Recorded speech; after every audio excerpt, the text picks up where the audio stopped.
Welcome back computer tips and tricks. আজকে আপনাদের সাথে কম্পিউটারের ছোট্ট একটি টিপস শেয়ার করব। সেটা হচ্ছে আমরা যখন কম্পিউটারে কাজ করি তখন আমাদের বিভিন্ন রকম ফোল্ডার থাকে। তো মনে করুন আমি এই ফোল্ডারে গেলাম। এখন এই ফোল্ডারে গেলে আমি দেখতে পারবো আমার এখানে কিছু এক্সেল ফাইল, তারপরে একটা টেক্সট ফাইল, দুইটা ইমেজ, ভিডিও, কিছু এমএস ওয়ার্ড, পাওয়ার পয়েন্ট। এখন এগুলোর ভিতরে কি আছে সেটা হয়তো আমি জানি না। তো আমি যদি এগুলাকে সহজে ওপেন না করে এটার ভিতরে কি আছে জানতে চাই, সেটা কিভাবে জানবো? আজকে আমরা এই বিষয়টা দেখব।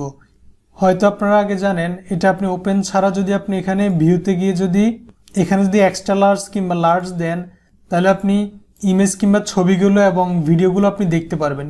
বাকিগুলো কিন্তু এক্সেল, পাওয়ার পয়েন্ট, ওয়ার্ড এগুলো কিন্তু আপনি দেখতে পারবেন না। তো এটা সহজে দেখার জন্য আপনি আপনার কিবোর্ডের অল্ট আর পি প্রেস করবেন। একসাথে আপনি অল্ট পি প্রেস করবেন, তাহলে আপনি এখানে দেখতে পারবেন select a file to preview. অর্থাৎ আপনি যদি এখন আপনার কম্পিউটারের যে কোনো ফাইল আপনি সিলেক্ট করেন তাহলে আপনি দেখতে পারবেন। তো এখন যদি আমি এখানে যে কোনো ফাইলে আমি ক্লিক করি, সিঙ্গেল ক্লিক করি, ডাবল ক্লিক না, ডাবল ক্লিক করলে কিন্তু এটা ওপেন হয়ে যাবে। তো আমি যদি সিঙ্গেল ক্লিক করে এটা এখানে দেখা যাবে। মনে করেন আমি এখানে প্রথমে ইমেজটাকে আমি ক্লিক করলাম, তাহলে দেখুন এখানে দেখাচ্ছে ইমেজটা কি। তাহলে এটা আমার আর কষ্ট করে ওপেন করার প্রয়োজন নেই। তারপরটা যদি আমি এভাবে সিলেক্ট করি কিংবা কিবোর্ডের অ্যারো প্রেস করি তাহলে কিন্তু আপনি এখানে দেখতে পারবেন। সেম আমি যদি ভিডিওটা এখানে ক্লিক করি তাহলে আমি এখানে ভিডিওটা কি আছে সেটা আমি দেখতে পারবো। তো এখন আসি, আমি যদি এখানে এক্সেল ফাইলে এখানে ক্লিক করি তাহলে দেখুন আমার একটা কি এক্সেল ফাইল এটা এখানে শো করতেছে। তো যদি আরো বিস্তারিত আমি দেখতে চাই এখানে টান দিলে কিন্তু আমি দেখতে পারবো। তারপরে দেখুন এখানে আরো শীট আছে, আপনি যদি এখানে ক্লিক করেন তাহলে এখানে আরো একটি শীট আপনি দেখতে পারবেন। এটা যদি আপনি আরো বড় করে দেখতে চান তাহলে আপনি এখানে মাউস আনবেন, মাউস এনে যদি এভাবে টান দেন তাহলে এটা ফুল প্রিভিউ আপনি দেখতে পারবেন। তো এখন আপনি এভাবে দেখতে পারবেন।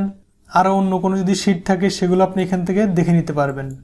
তাহলে একইভাবে যদি আমি পরের এক্সেল শীটটা আমি দেখতে চাই, এখানে ক্লিক করব, তাহলে দেখুন আমার পরের এক্সেল শীটটি এখানে শো করতেছে। তারপরে আছে আমাদের আর একটি টেক্সট ফাইল আছে, আমি যদি এখানে ক্লিক করি তাহলে দেখুন এই টেক্সট ফাইলের ভিতরে কি আছে শো করতেছে। তাহলে আমরা এভাবে ইমেজ দেখব, ভিডিও দেখব।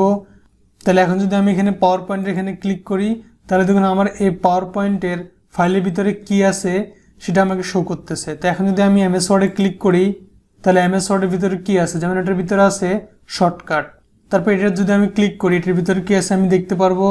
এভাবে আমি নিচের দিকে এভাবে মাউস টান দিলে কিংবা স্ক্রল ডাউন করলে এটা আমি দেখতে পারবো। তারপরে ওয়ার্ড ডকুমেন্টের ভিতরে কি আছে আমি ক্লিক করলে এখানে দেখতে পারবো। এখন মাউসে যদি আমি হুইল ঘুরাই নিচের দিকে আসতে পারবো কিংবা এখানে টান দিলেও আমি দেখতে পারবো।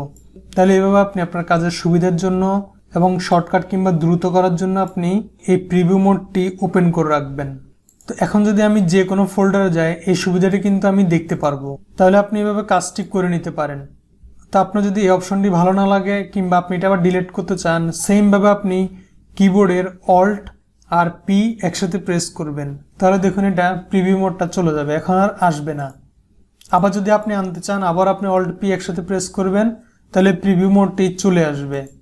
তো এইভাবে আপনি আপনার কাজের সুবিধার জন্য কাজটি করতে পারেন। তাহলে এই ছিল কম্পিউটারের ছোট্ট একটি টিপস অ্যান্ড ট্রিক্স।